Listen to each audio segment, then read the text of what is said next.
Y los que nos quedamos, pues listos para estudiar, ¿verdad? ¿Qué vamos a estudiar hoy? ¿Santiago qué? Comenzamos el capítulo 5. Santiago 5, del 1 al 6.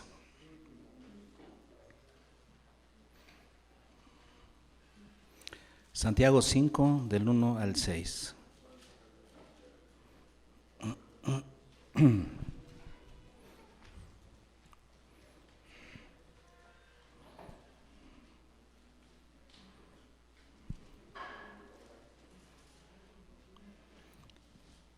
¿Ya lo tenemos todos? Fíjense lo que dice. Vamos ahora, ricos, llorad y aullad por las miserias que os vendrán. Vuestras riquezas están podridas y vuestras ropas están comidas de polilla.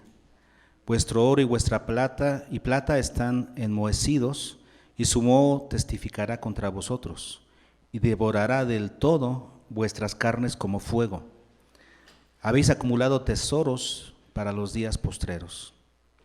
He aquí, clama el jornal de los obreros que han cosechado vuestras tierras, el cual por engaño no les ha sido pagado por vosotros.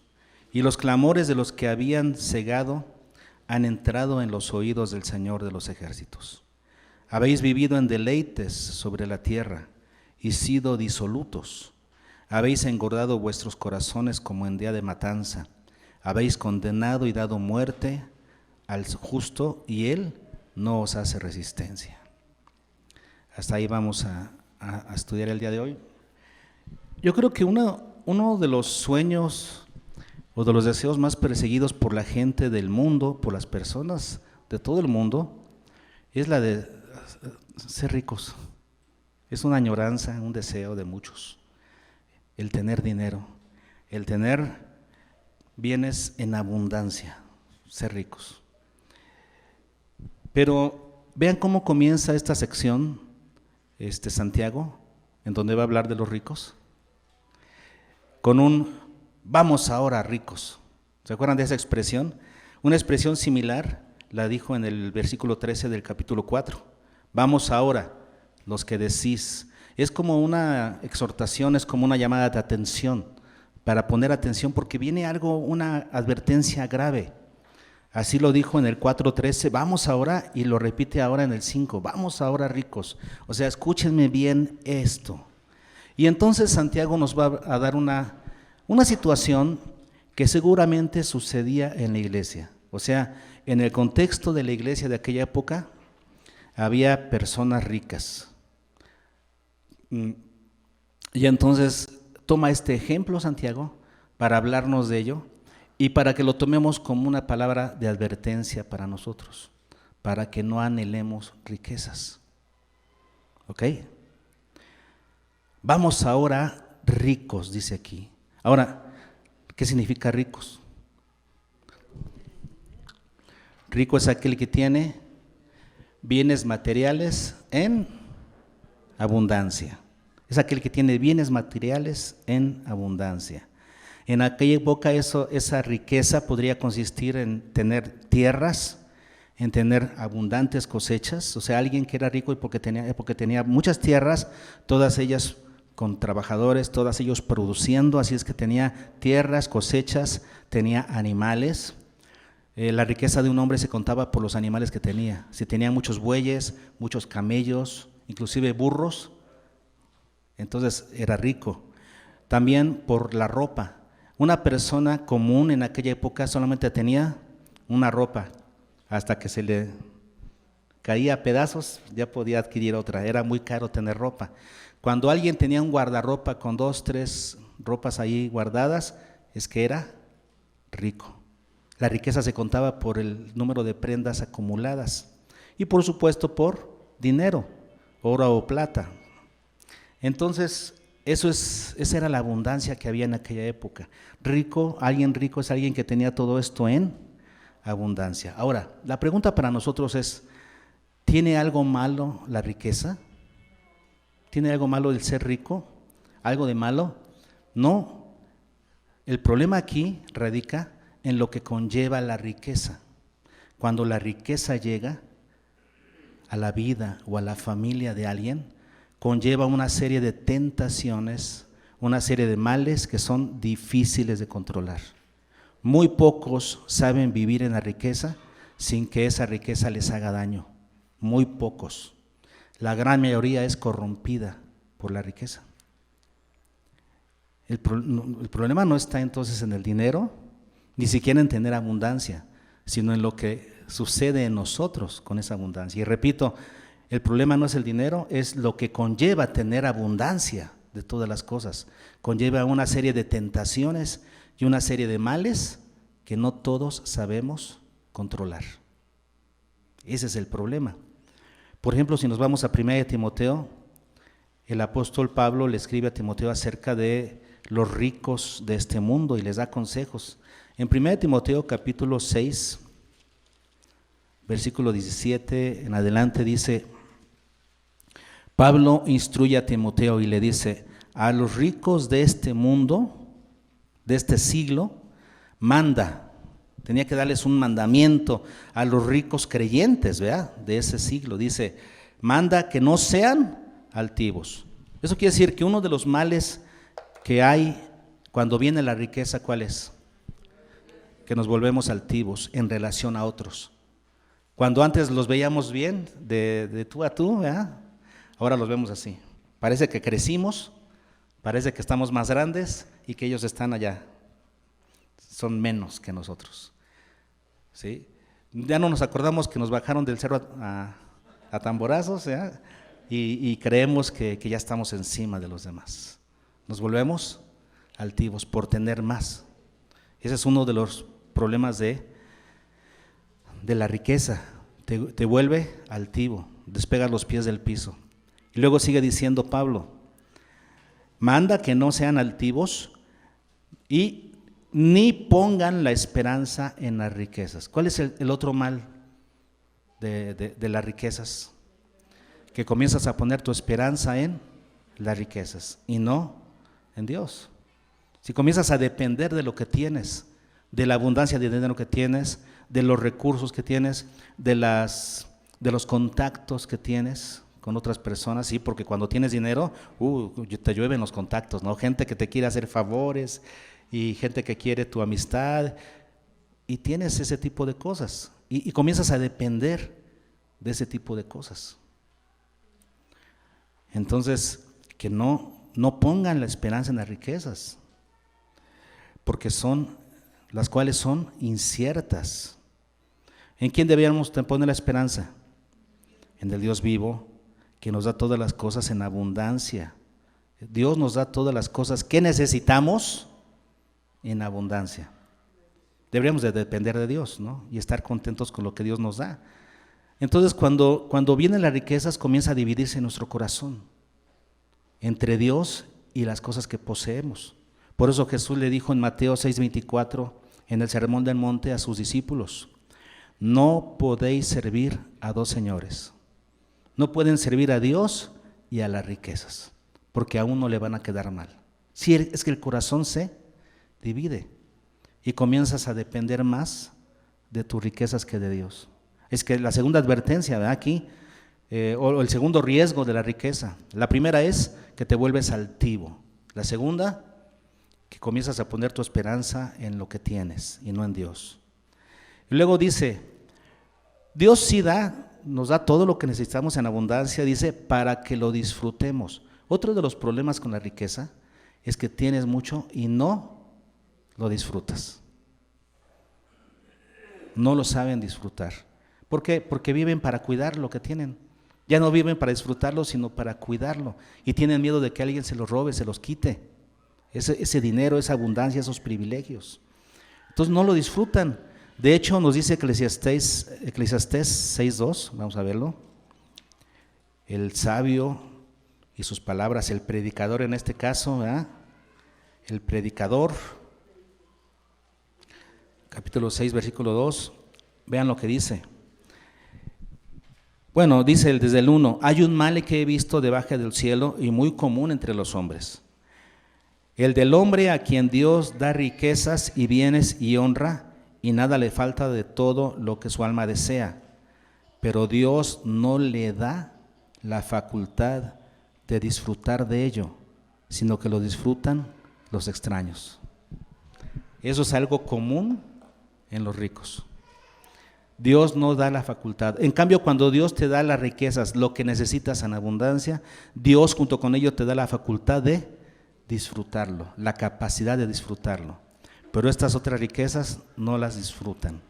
Luego sigue diciendo Pablo en 1 Timoteo 6, que dice, manda a los ricos que hagan bien, que sean ricos en buenas obras, dadivosos, generosos, atesorando para sí buen fundamento para lo porvenir, que echen mano de la vida eterna. Entonces, ¿qué le está diciendo? Que si tenemos mucho, ¿qué debemos hacer? Darlo. Entre más tengas, más deberías de dar. Ser rico en buenas obras, dadivoso, generoso para con otros, para que así atesores buen fundamento para la vida eterna. Lo que dijo el Señor Jesús en Mateo 6, 19, no os hagáis tesoro en el cielo, háganse tesoros ¿en dónde?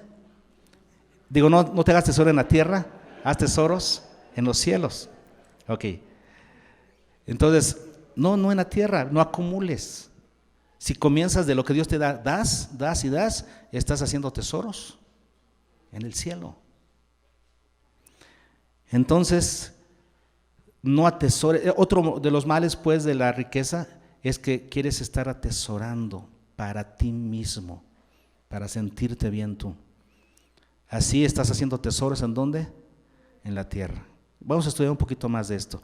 Lo que notamos aquí entonces es que la riqueza muchas veces hace daño. A la gran mayoría de nosotros no sabemos manejar la riqueza. Algunos pocos sí lo saben hacer. Dios les da y dan más y no les hace daño. Bueno, pero a la gran mayoría de la gente les hace daño tener mucho. Entonces, no deberíamos anhelar tener demasiado. No deberíamos anhelarlo. Yo sé que es un anhelo de muchos, pero nosotros los que estamos en Cristo no deberíamos anhelarlo. Es que aquí viene una advertencia para nosotros. Tomemos estas palabras de Santiago, este hecho que él escribe de gente que sí había en aquella época en la iglesia, sí las había gente así. Tomemos este hecho como una advertencia para nosotros, para que nosotros no anhelemos eso, ¿ok? Aquí va un juicio para los que ya son ricos y han puesto su esperanza en las riquezas. Versículo, ¿estamos dónde? Capítulo 5, versículo 1. Vamos ahora ricos. ¿Qué les dice Santiago? Llorad y aullad por las miserias que os vendrán. Esto es algo que los ricos no son capaces de ver y deberían ser capaces de ver. Deberían de ser capaces de ver las miserias que les vendrán si ellos no cambian. Pero no lo ven, ¿verdad? Deberían ser capaces de ver las miserias que les vendrán si no cambian. Les dice Santiago, llorad. El llanto es una expresión externa de un dolor interno. O sea, le está diciendo Santiago, siéntanse mal, a tal grado que lloren. No es lágrimas de cocodrilo, como decíamos la semana pasada, no es algo imitado. No, o sea, manifiesta un dolor real que te haga llorar. Le está diciendo eso a los ricos, llorad. Y luego dice, y aullad. ¡Ay! Es un clamor con gritos. Eso significa palabra aullar. Clamor a gritos. ¡Ay, Señor! Perdón, ¿ya los desperté? Llorad y aullad. ¿A quiénes? Los ricos que han puesto en su esperanza en las riquezas. ¿Por qué? Por las miserias que os vendrán. ¿Qué son las miserias? El sufrimiento, dice, esta palabra se traduce como angustia, sufrimiento, desventura. Por el sufrimiento que les vendrá. Vendrán sobre ustedes como algo que los va a aplastar. Esa palabra tiene sentido como algo que te viene y se pone encima de ti, no como el pípila que traía esa, ¿sí? Que te está aplastando. Las miserias que os vendrán encima, eso significa. Entonces los ricos deberían saber esto, pero no lo saben. Deberían saber que les vendrán miserias. ¿Cuáles son las miserias de los ricos? Versículos 2 y 3. ¿Cuáles son sus miserias? Digo, no lo saben y porque muchas veces no se dan cuenta, es como el mensaje del Señor Jesús a la iglesia de la Odisea, ¿se acuerdan? Que decían la gente, yo soy rico. Y después les dice Jesús, pero tú no sabes, tú dices que eres rico, pero no sabes que eres un pobre, miserable, ciego, desnudo. Deberían de saber esto. Versículo 2, ¿cuáles son las miserias que les vendrán? Dice, vuestras riquezas están podridas. Fíjense, no dice estarán, ¿no? Dice están. Vuestras riquezas están podridas y vuestras ropas están comidas de polilla. O sea, tus ropas que están ahí colgadas en abundancia, ¿verdad? ¿No has ido a ver? Están comidas de polilla. Luego dice el 3, vuestro oro y plata están enmohecidos. Vamos a entender esto, ¿no? Porque estas son las miserias. Está hablando de las cosas que ellos tenían. Sus riquezas, ¿a qué se refiere? A los bienes acumulados. Sus riquezas son sus bienes acumulados. Sus ropas tiene que ver con ese lujo. Porque en aquella época no necesitaban tanto, pero es el lujo de tener tu closet lleno, acumulado, lujos acumulados. Y oro y plata, dinero acumulado. Estamos hablando entonces de riquezas, bienes acumulados, ropas, lujos acumulados, oro y plata, dinero acumulado. Ahora, para cada uno le da un calificativo. Dice una consecuencia. Tus riquezas, que son los bienes acumulados, ¿qué dice? Tus riquezas están podridas. O sea, está sujeto a descomposición. Es volátil. ¿Tus riquezas crees que te van a durar toda la vida? Tus riquezas son volátiles. Hoy las tienes y mañana puede ser que ya no. Ya están podridas y ni siquiera te has dado cuenta. Ya se echaron a perder. Son cosas sujetas a descomposición. Así son las riquezas de esta vida, de este mundo. Son cosas volátiles. Hoy tienes y mañana a lo mejor no. Ya se corrompió. Tus ropas, que tiene que ver con los lujos costosos acumulados, dice que están ¿qué? Comidas por la polilla. ¿Y qué es la polilla? Pues un insecto que a la hora de estar comiéndose las telas, ¿verdad? Les hace agujeros. Imagínate que te pongas un vestido ya con un agujero por acá, ¿te lo vas a poner? Ya perdió. Un agujerito en el vestido y a la basura, ya no se puede. Si es de mezclilla, sí se lo ponen, porque están rotos, ¿eh? Sujetos a pérdida, ¿se dan cuenta? Son cosas que son sujetas a pérdida. El oro y la plata, ¿qué dice? Enmohecidos. Esa palabra enmohecido es muy interesante porque significa envenenado, algo envenenado. Y nos da a entender que el oro y la plata, con ese dinero se estaba haciendo un mal uso. Está envenenado. Estás haciendo un mal uso, estás haciendo cosas, comprando cosas que te están haciendo daño a ti y a los tuyos. ¿Se dan cuenta que ese es uno de los males de los ricos? Comienzan a comprar cosas que no necesitan, ¿verdad?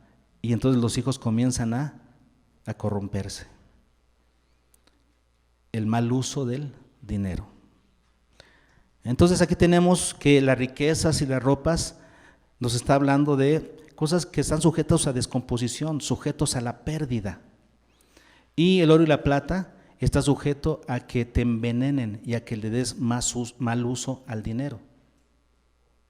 Esas son las miserias de los ricos. ¿Ok? Y vean lo que sigue diciendo. Y sumó, o sea, ese mal uso que le están dando a sus bienes, sumó testificará contra vosotros. Este mal uso de tus bienes, la forma equivocada, egoísta en la que estás utilizando tus bienes, va a testificar contra ti mismo. ¿Cuándo? en el día del juicio. Testificará, ese mal uso que le haces a tus bienes, testificará contra ti mismo. Y luego dice, y te devorará del todo vuestras carnes, o sea, a ti. Y esa palabra devorará está en voz media, significa por tus propias acciones. Es como si tú mismo te devoraras. Eres tú el que lo está haciendo. Tú con esas acciones, por ese mal uso de esos bienes, tú mismo te estás haciendo ese daño. Luego dice, como fuego.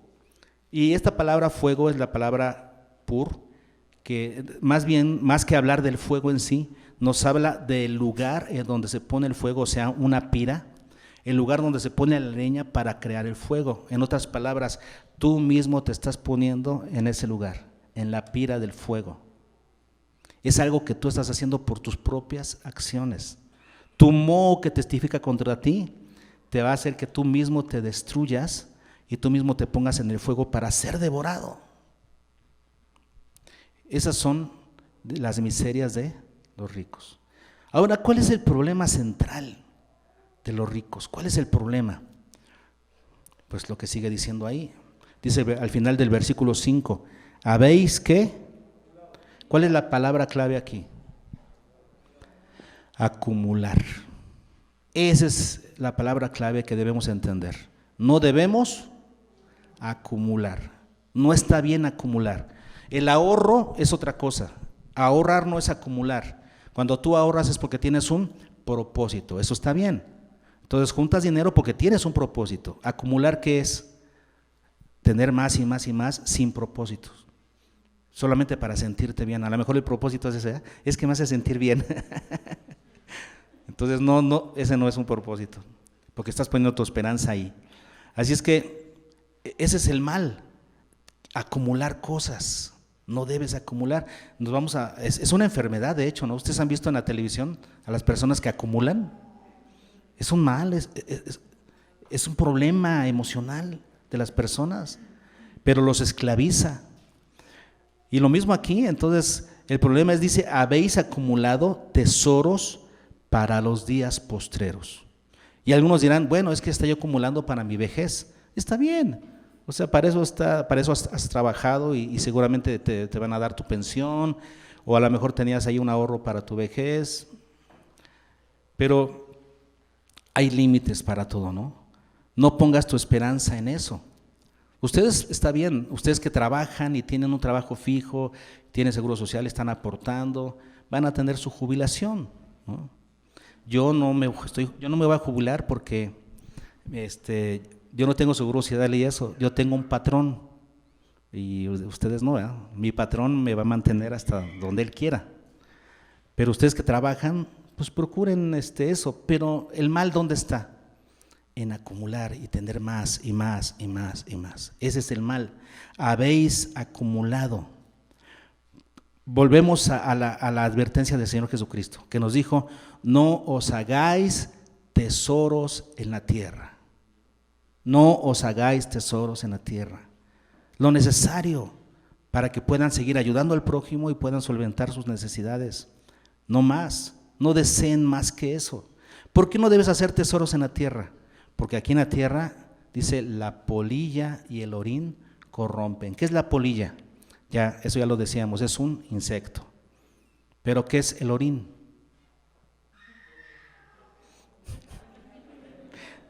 Bueno, esa palabra se traduce como humedad. Por eso habla aquí de las cosas que dejas acumuladas. ¿No les pasa eso? Dejan algo acumulado y cuando lo sacan, ya está lleno de humedad. Ya está manchado, ya no se le quita, ya huele mal, difícil quitarle ese olor a la basura. ¿Para qué acumulas? Y luego dice Jesús, donde los ladrones minan y hurtan. ¿Qué significa minar? Hacen agujeros en la pared y se meten a robar. Hay ladrones, siempre va a haber. Y ahí está el peligro latente de que entren a tu casa y te roben tus cosas. Ten lo necesario. Y cuando te roben, pues Dios te va a dar lo necesario. No acumules. Ese es el sentido, ¿no? Y luego dice aquí, acumulando para los postreros días. Cuando Jesucristo dijo en Mateo 6:25, no os afanéis por vuestra vida, ¿qué habéis? ¿Se dan cuenta? No te preocupes por el futuro, ¿qué habéis de comer? ¿Qué habéis de vestir? ¿Qué habéis de beber? No te afanes. Tienes un Padre Celestial que cuida de ti. No te afanes por lo que habéis de. Y es lo que dice aquí, has acumulado para los días postreros. Es como cuando la ilustración de Jesús, esa parábola que enseñó, dice que un hombre tuvo una cosecha tremenda, ¿no?, en sus tierras, y entonces agrandó sus graneros y acumuló todo el grano, y entonces le dijo a su alma, alma mía, gózate, vive tranquilo porque tienes comida para muchos años, disfruta de la vida ya. Y dice el Señor, necio, hoy vienen a pedirte tu alma, y lo que acumulaste, ¿quién lo va a disfrutar? ¿De quién será? Es una necedad. No acumules. Dice, para el día de mañana, Dios es tu Señor, Dios es tu proveedor. En mi caso, Dios es mi patrón, ¿verdad? En el caso de todos ustedes que tienen otro patrón, Dios es su proveedor y les provee a través de ese otro trabajo. Así es que Él es su proveedor, confíen en Dios y no acumulen. Así es que dice aquí Santiago, ustedes han acumulado, pero Jesús dijo, no os hagáis tesoros. ¿A quién vamos a obedecer? Ahora bien, acumular es algo malo porque produce, como ya dijimos, comportamientos que destruyen la moral de la persona que acumula. Y es lo que Santiago está diciendo aquí en lo que sigue. En el versículo 4, una persona que acumula probablemente, y en este caso es un hecho, en este caso que está tratando Santiago, es un hecho, es resultado de ganancias injustas. Pero una persona que tiene, al ver que tiene y que puede tener más, se vuelve así, se vuelve injusto con los demás. Dice el versículo 4, he aquí, clama el jornal. Y fíjense, aquí no dice que claman los trabajadores, primero dice, clama el jornal de los obreros, que han cosechado vuestras tierras, el cual por engaño no les ha sido pagado por vosotros. Entonces, lo primero que notamos es que no tiene que venir un clamor de la persona. Lo que clama a los oídos y llega a los oídos del Señor es el jornal que no se ha pagado. O sea, esa injusticia ya la está viendo el Señor. Esa injusticia grita a los oídos del Señor y el Señor escucha esa injusticia. ¿Sí? Los hechos claman a los oídos del Señor. El jornal, la paga. Vean lo que dice en Deuteronomio 24.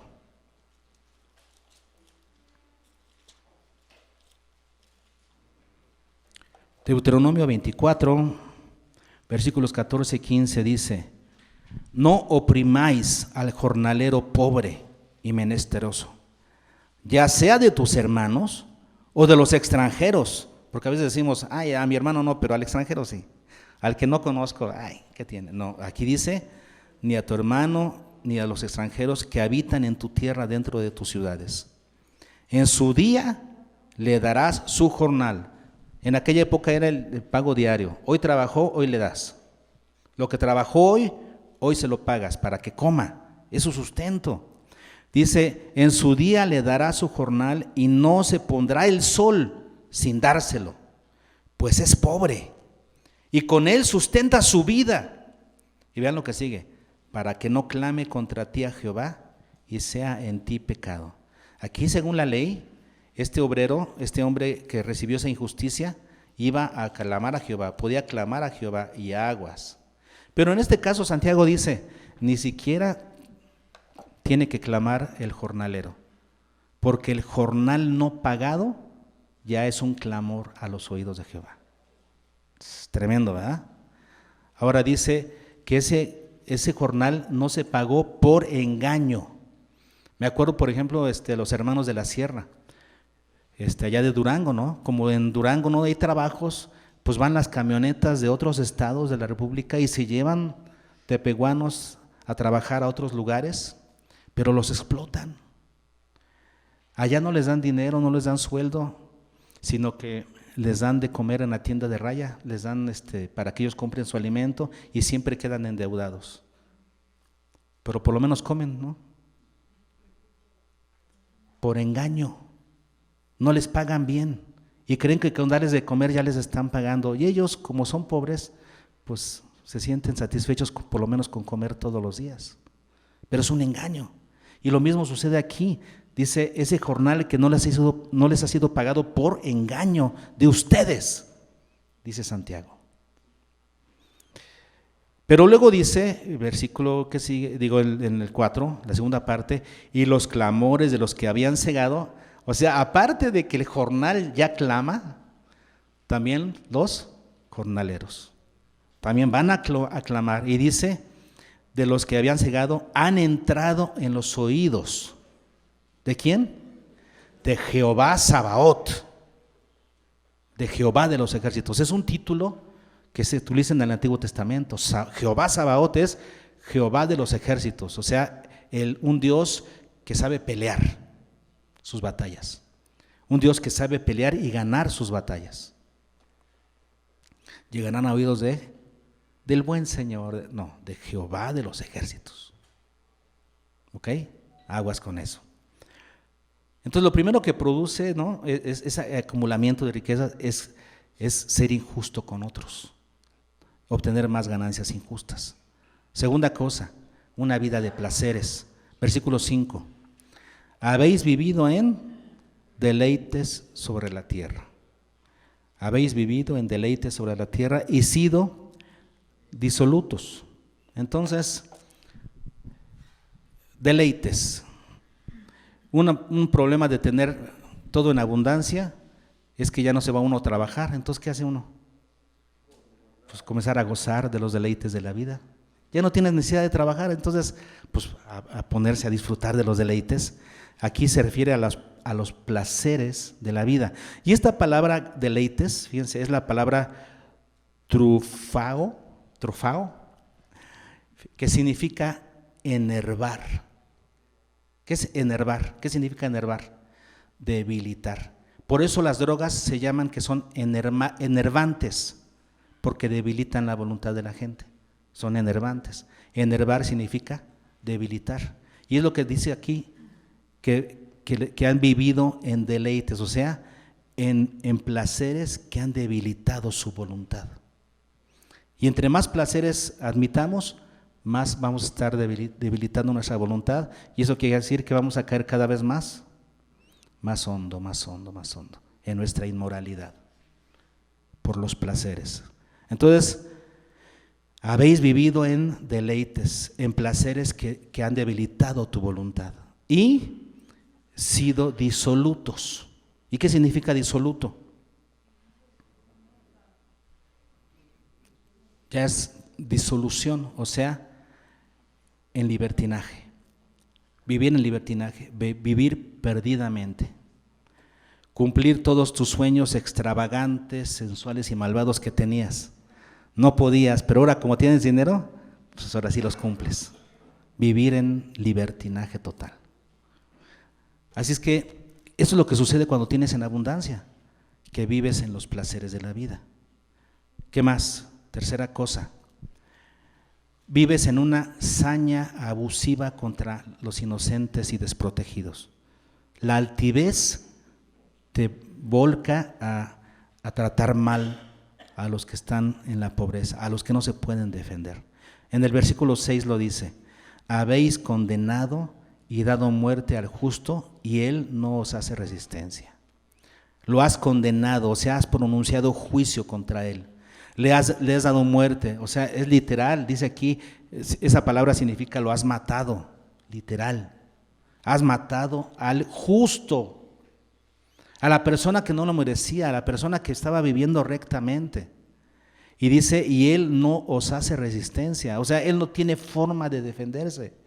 ¿Por qué? Porque el altivo contra quién se saña, contra quién abusa, pues contra los que no pueden defenderse. A ver que se ponga así con el que está arriba de él. No, pero con el que está abajo sí, ¿no? Sí lo pisamos. Entonces no tiene la capacidad de defenderse, no tiene los recursos, no tiene las influencias. Pero ¿saben qué? Dios es defensor de huérfanos y viudas. Dios es defensor de aquellos que no se pueden defender. Pero esas personas son abusivas con los que están abajo de ellos. Aquí tenemos algunas de las consecuencias de acumular. Cuando uno acumula riquezas, se vuelve así, altivo, abusivo, vive en los placeres, en los deleites y comienza a acceder a las riquezas injustas porque quiere tener más. Es lo que le pasa a los ricos. Pero todo este comportamiento tiene un final doloroso. Dice la parte B del versículo 5. ¿Qué dice la parte B del versículo 5? Habéis engordado vuestros corazones como en día de matanza. Todo esto que están haciendo, este estilo de vida que tienen como ricos, es como engordar para el día de matanza. Sin saberlo, ellos, sus acciones los están preparando para ser fácilmente señalados para el día del juicio. En Jeremías tenemos algo así. En Jeremías 2:13, vean ustedes en Jeremías 2.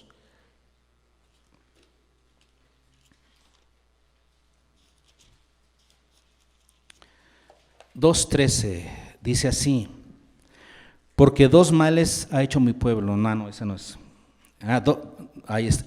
No es 2:13, perdón, es 12:3. ¿Cómo es? No me había puesto los lentes, ¿cómo me hacen falta ya? Me los puse y dije 2:13. 12:3.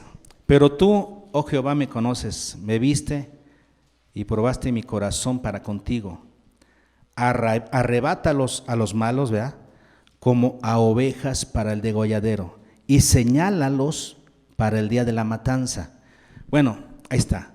O sea, cuando un animal lo ponen en engorda, pues los patrones que hacen, lo ven y dicen, este no, todavía está flaco. A ver, ese otro, este está gordo, señálalo, apártalo, este está listo para la matanza. Estas acciones de los ricos, ¿qué hacen? Los señalan para el día de la matanza. Lo están preparando para el día del juicio. Tremendas advertencias para nosotros. Como conclusión, ¿qué podríamos decir, hermanos? Bueno, la riqueza no es mala, ok. La riqueza en sí no es mala, pero conlleva tentaciones difíciles de controlar, que muy pocos lo logran controlar. Cuando hay acumulación de bienes, lujos y dinero, junto con ello vienen varios males, varias tentaciones. A saber, ahí les va una listita. El afán por mantener ese estándar de vida. No vives contento, vives afanado. Número 2, la incertidumbre por los ladrones. Sí, porque entre más tienes que cuidarte de los ladrones. Número 3, el miedo de perder aquello que te da seguridad en la vida, tus posesiones. Número 4, la injusticia y el abuso hacia terceros para asegurar tus riquezas. Número 5, llegar a cometer delitos graves contra otros por el amor al dinero. Número 6, entrar a un ritmo de vida de placeres y disolución que te van a hacer esclavo de los deleites. Esta descripción de la vida real de estos hombres que Santiago había visto en el círculo de iglesia y el juicio que le espera a estas gentes debería de alertarnos a nosotros, hermanos, para no buscar las riquezas. Mejor, como dijo Pablo a Timoteo, seamos ricos en buenas obras y haciéndonos tesoros en el cielo.